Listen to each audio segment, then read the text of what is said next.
બાબર રોડિયાનગર ખાતે જૈન સાધ્વીજી સાથે છેડતીની ઘટના કરવાવાળા જે લોકો છે.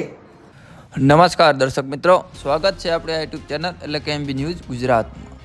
તો ચાલો મિત્રો, આજે આપણે વાત કરીશું ગુજરાતમાં દિવસે ને દિવસે કાયદો વ્યવસ્થા કેમ કથળી થઈ ગઈ હોય તેવું લાગી રહ્યું. ત્યારે મિત્રો ફરી એક એવો બનાવ બનાસકાંઠામાં બની રહ્યો છે કે સાધ્વીની દીકરી ઉપર કોઈ 2 જણા છેડતી કરે છે.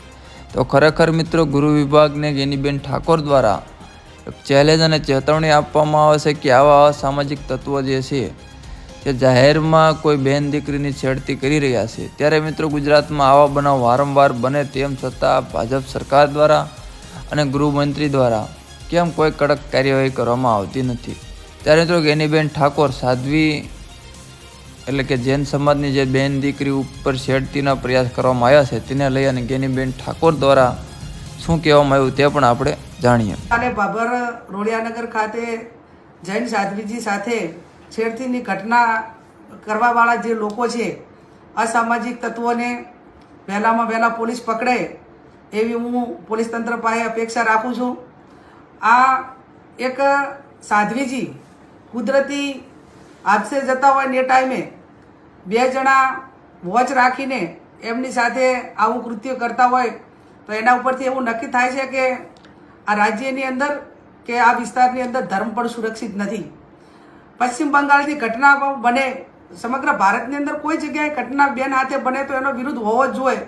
પણ મને એક એવી અપેક્ષા રાખું હું ગુજરાતના એક મહિલાઓ માટે સુરક્ષાની જેની જવાબદારી છે એ લોકો હોય, વિવિધ સંગઠનો હોય, તો આ સાધ્વીજી સાથે જે ઘટના બની છે એના સમર્થનમાં એમને ન્યાય મળે, વહેલામાં વહેલો અસામાજિક તત્વોને મોકળું મેદાન ના મળે અને કાયદો અને વ્યવસ્થા જળવાય એના માટે કરીને વિરોધ કરવો પડે તો વિરોધ કરીને સરકાર સુધી વાત પહોંચાડી અને ગૃહ વિભાગ છે એ વહેલામાં વહેલું મક્કમ રીતે પગલાં લઈ અને આ અસામાજિક તત્વોને ડાબવાનું કામ કરે એવી હું અપેક્ષા સમગ્ર ગુજરાતના બેન દીકરીઓની સુરક્ષાની જવાબદારી જેની છે અને આમ પ્રજા છે એમની પાસે હું અપેક્ષા રાખું છું.